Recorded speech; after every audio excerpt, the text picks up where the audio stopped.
മഹാലക്ഷ്മി സീരിയലിൻ്റെ പുതിയൊരു എപ്പിസോഡിലോട്ട് എല്ലാവർക്കും സ്വാഗതം. അങ്ങനെ മോഹിനി പ്രതാപനോട് വളരെ ദേഷ്യപ്പെടുന്നുണ്ട്. എൻ്റെ മോളെ നിങ്ങൾ എന്താണ് ചെയ്തതെന്നൊക്കെ ചോദിക്കുന്നുണ്ട്. അപ്പോൾ പ്രതാപൻ പറയുന്നുണ്ട്, നിൻ്റെ മോളെ ഞാനെന്ത് ചെയ്യാനാ, എനിക്കറിയില്ല നിൻ്റെ മോളെ എവിടെ പോയെന്ന് എന്ന് പറഞ്ഞുകൊണ്ടിരിക്കുമ്പോൾ മുത്തശ്ശി പറയുന്നുണ്ട്, നിൻ്റെ മോളെ ആരുടെയെങ്കിലും കൂടെ ഒളിച്ചോടി പോയിട്ടുണ്ടായിരിക്കും, അതുകൊണ്ടായിരിക്കും, അന്ന് പോയിട്ട് ശരിയായില്ലല്ലോ, അതുകൊണ്ട് വീണ്ടും പോയതായിരിക്കും എന്നൊക്കെ പറഞ്ഞുകൊണ്ട് മുത്തശ്ശി കളിയാക്കുന്നുണ്ട്. അത് കേൾക്കുമ്പോൾ മോഹിനിക്ക് വളരെ ദേഷ്യമാകുന്നുണ്ട്. മോഹിനി പറയുന്നു, എൻ്റെ മോളെക്കുറിച്ച് അനാവശ്യമായിട്ടുള്ള കാര്യങ്ങൾ പറയരുത്, എനിക്കതിഷ്ടമില്ല എന്നെല്ലാം മോഹിനി പറയുന്നുണ്ട്. ഞാൻ ഇന്നലെ മുതൽ നിങ്ങളെ 3 പേരെയും ശ്രദ്ധിക്കുന്നുണ്ട്. ഇവൾക്കൊരിക്കലും ഞാൻ ഉണ്ടാക്കി കൊടുക്കുന്ന ഭക്ഷണത്തിനോട് താല്പര്യമില്ലാത്തവളാണ്. ഇന്ന് വന്നിട്ട് അവൾ സന്തോഷത്തോടു കൂടി എൻ്റെ അടുത്ത് ഭക്ഷണം മേടിച്ച് കഴിക്കുകയും ഒക്കെ ചെയ്തപ്പോൾ എനിക്ക് ചെറിയൊരു സംശയം തോന്നുന്നുണ്ട്. നിങ്ങൾക്ക് 3 പേർക്കും എൻ്റെ മകൾക്ക് എന്താണ് സംഭവിച്ചതെന്നൊക്കെ അറിയാം.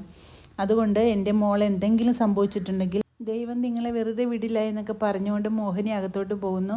ഇത് കേൾക്കുമ്പോൾ പ്രതാപനും മുത്തശ്ശിയും കരുണയും എല്ലാം ആകെ ഞെട്ടി നിൽക്കുകയാണ്. മുത്തശ്ശി പറയുന്നുണ്ട്, നീ ഇല്ലാതിരുന്ന സമയത്ത് ഇവിടെ പോലീസ് എത്തുകയും മഹാലക്ഷ്മിയെക്കുറിച്ച് അന്വേഷിക്കുകയൊക്കെ ചെയ്തിരുന്നു. അന്നേരം മോഹിനി പറഞ്ഞു, എൻ്റെ മോളെ കാണാതായതിന് പിറകിൽ അവളുടെ രണ്ടാനച്ഛനാണെന്നെല്ലാം പറഞ്ഞു കൊടുത്തിട്ടുണ്ട് മോഹിനി. അതുകൊണ്ട് നീ വന്നു കയറുമ്പോൾ തന്നെ അങ്ങോട്ട് ചെല്ലാനായിട്ടും പോലീസ് പറഞ്ഞിട്ടുണ്ട്, പോലീസ് സ്റ്റേഷനിലോട്ട് എന്ന് പറയുകയാണ് മുത്തശ്ശി. അത് കേൾക്കുമ്പോൾ കരുണ പറയുന്നുണ്ട്, അച്ഛാ എനിക്ക് പേടിയാകുന്ന, അച്ഛനെ അവരെന്തെങ്കിലും ചെയ്യുമോ എന്നൊക്കെ എനിക്ക് പേടിയുണ്ടെന്ന് പറയുന്നുണ്ട്. അപ്പോൾ പ്രതാപൻ പറയുന്നു, മോളൊന്നും കൊണ്ട് വിഷമിക്കേണ്ട, അച്ഛനൊന്നും സംഭവിക്കില്ല എന്ന് പറയുകയാണ്. പിന്നീട് മഹാലക്ഷ്മിയെ കാണിക്കുന്നുണ്ട്. അങ്ങനെ മഹാലക്ഷ്മി ആകെ വിഷമിച്ചിരിക്കുകയാണ്. അമ്മയ്ക്ക് ഇത്രയും ദിവസമൊന്നും എന്നെ കാണാതിരിക്കാൻ പറ്റില്ല, എൻ്റെ സൗണ്ടെങ്കിലും കേട്ടില്ലെങ്കിൽ അമ്മ ആകെ വിഷമിക്കും എന്ന് പറയുന്നുണ്ട്. അത് കേൾക്കുമ്പോൾ ലേഖ പറയുന്നുണ്ട്, എന്നാൽ ഒരു പണി ചെയ്യ്, എൻ്റെ ഫോണിൽ നിന്ന് നീ അമ്മയെ വിളിച്ച് കാര്യങ്ങളെല്ലാം പറയും, അങ്ങനെയാണെങ്കിൽ അമ്മ നീ ജീവിച്ചിരിപ്പുണ്ടെന്നെങ്കിലും അറിഞ്ഞോളൂല്ലോ എന്ന് പറയുന്നുണ്ട്. അത് കേൾക്കുമ്പോൾ ലേഖയുടെ ഫോണിൽ നിന്ന് മഹാലക്ഷ്മി അമ്മയെ വിളിക്കുന്നുണ്ട്. എന്നിട്ട് പറയുന്നു, അമ്മ ആരോടും പറയരുത്, എനിക്കൊരു കുഴപ്പവുമില്ല, ഞാൻ സേഫായിട്ട് ലേഖയുടെ വീട്ടിൽ തന്നെയുണ്ട്, അമ്മ ഞാൻ ഈ വിളിച്ച കാര്യം ആരോടും പറയരുത്, എന്താണെങ്കിലും ഒത്തിരി സമയം എനിക്ക് സംസാരിക്കാൻ പറ്റില്ല, ആരെങ്കിലും നമ്മൾ സംശയം തോന്നും, അതുകൊണ്ട് വെച്ചേക്കും, ഞാൻ നേരിട്ട് കാണുമ്പോൾ എല്ലാം അമ്മയോട് പറയാമെന്ന് പറയുന്നുണ്ട്. അത് കേൾക്കുമ്പോൾ അമ്മയ്ക്ക് വളരെ സന്തോഷമാകുന്നുണ്ട്. അപ്പോൾ മോഹിനി മനസ്സിൽ ഓർക്കുന്നുണ്ട്, ഞാൻ അമ്പലത്തിൽ പോയി കരഞ്ഞ് പ്രാർത്ഥിച്ചപ്പോൾ അവിടെ കണ്ട അമ്മ എന്നോട് പറഞ്ഞതും മോൾ സേഫായിട്ടൊരു സ്ഥലത്ത് തന്നെ ഉണ്ടെന്നാണ്. അതുകൊണ്ട് എനിക്ക് അമ്മയിൽ വളരെ വിശ്വാസമാണ്. ഇപ്പോൾ എൻ്റെ മോൾ എന്നെ വിളിക്കുകയും ചെയ്തല്ലോ, ദൈവമേ എനിക്ക് ആശ്വാസമായെന്ന് പറഞ്ഞുകൊണ്ട് മോഹിനി സമാധാനിക്കുകയാണ്. പിന്നീട് മാർക്കോ സാഗറിനോടായിട്ട് പറയുന്നുണ്ട്, ഇതാണ് പറ്റിയ അവസരം, നീ മഞ്ജുവിനെ എത്രയും പെട്ടെന്ന് നിന്നിലോട്ട് അടുപ്പിക്കാൻ ശ്രമിക്കണം, മഞ്ജുവിനെ നേരിട്ട് കണ്ട് നിൻ്റെ മനസ്സിലുള്ള കാര്യങ്ങളെല്ലാം മഞ്ജുവിനോട് പറയണമെന്നൊക്കെ മാർക്കോ പറയുന്നുണ്ട് സാഗറിനോട്.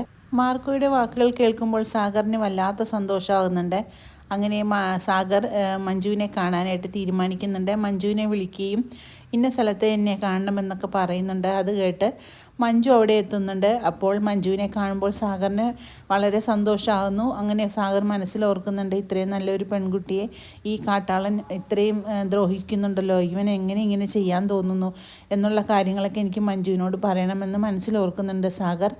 അങ്ങനെ മഞ്ജുവിൻ്റെ അടുത്തെത്തുമ്പോൾ മഞ്ജുവിനോട് പറയുന്നുണ്ട്, എനിക്ക് മഞ്ജുവിൻ്റെ കാര്യം ആലോചിക്കുമ്പോൾ വളരെ സഹതാപമാണ് തോന്നുന്നത്, മഞ്ജുവിനെ ഞാൻ പൊന്നു പോലെ നോക്കാം, മഞ്ജുവിന് ഇഷ്ടമാണെങ്കിൽ എൻ്റെ കൂടെ ജീവിക്കാൻ മഞ്ജു തയ്യാറാകണം, എത്ര സമയം വേണമെങ്കിലും എടുത്ത് ആലോചിച്ചോളൂ, എൻ്റെ കൂടെ ജീവിക്കണം എന്നൊക്കെ സാഗർ അഭ്യർത്ഥിക്കുന്നുണ്ട്. അത് കേൾക്കുമ്പോൾ മഞ്ജുവിന് ചെറിയൊരു ചാഞ്ചാട്ടമൊക്കെ ഉണ്ടാകുന്നുണ്ട്. അങ്ങനെ മഞ്ജു അവിടെ നിന്നും പോകുന്നു. അങ്ങനെ വീട്ടിൽ ചെന്നതിന് ശേഷം മഞ്ജു ഇതിനെക്കുറിച്ചെല്ലാം ആലോചിക്കുകയാണ്. എത്ര വന്നാലും മേഘനേക്കാൾ നല്ലൊരാളാണ് സാഗർ എന്ന് മഞ്ജുവിന് മനസ്സിലാകുന്നുണ്ട്. മഞ്ജുവിനോടുള്ള പെരുമാറ്റത്തിൽ അതുകൊണ്ട് ഇനി എന്താണെങ്കിലും എൻ്റെ മനസ്സ് സാഗറിന് കൊടുക്കണമെന്ന് തന്നെ മഞ്ജു മനസ്സിൽ കരുതുന്നുണ്ട്. അതിനുശേഷം മഞ്ജു റൂമിലോട്ട് വരുമ്പോൾ അവിടെ മേഘനാഥൻ മഞ്ജുവിനെ കാത്തിരിക്കുകയാണ്. കയ്യിലൊരു മുല്ലപ്പൂമാലയെല്ലാം ഉണ്ട്. എന്നിട്ട് മേഘം പറയുന്നുണ്ട്, ഇനി എന്താണെങ്കിലും നമ്മൾക്ക് നന്നായിട്ട് ജീവിക്കണം, ഇനി നമുക്കൊരു കുഞ്ഞിനെക്കുറിച്ചൊക്കെ ആലോചിക്കാം, എനിക്കിന്ന് വളരെ സന്തോഷമുള്ള ഒരു ദിവസമാണെന്നൊക്കെ മഞ്ജുവിനോട് പറയുന്നുണ്ട്. ഇത് കേൾക്കുമ്പോൾ മഞ്ജുവിന് വളരെ ദേഷ്യമാണ് വരുന്നത്. മഞ്ജു അങ്ങനെ മേഘനാഥനോട് ആയിട്ട് പറയുന്നുണ്ട്, ഇനി മേലെ നിങ്ങൾ എൻ്റെ അടുത്ത് ഈ കാര്യം പറഞ്ഞുകൊണ്ട് വരരുത്, എനിക്ക് നിങ്ങളോടൊത്ത് ജീവിക്കാൻ തന്നെ ഇഷ്ടമില്ല എന്നൊക്കെ തുറന്ന് പറയുന്നുണ്ട്. നിങ്ങൾ മാനസികമായിട്ടൊക്കെ വളരെ അടുപ്പത്തിലാണെന്നൊക്കെ എനിക്കറിയാം, എന്നോടൊന്നും കള്ളം പറയണ്ട, എനിക്കെല്ലാം മനസ്സിലായിട്ടുണ്ടെന്നുള്ള കാര്യമെല്ലാം മഞ്ജു തുറന്ന് പറയുന്നുണ്ട്. ഇനിയുള്ള എപ്പിസോഡുകളിലാണ് നമ്മൾക്ക് അതെല്ലാം കാണാൻ കഴിയുന്നത്. പുതിയൊരു എപ്പിസോഡിനായിട്ട് നമുക്ക് കാത്തിരിക്കാം.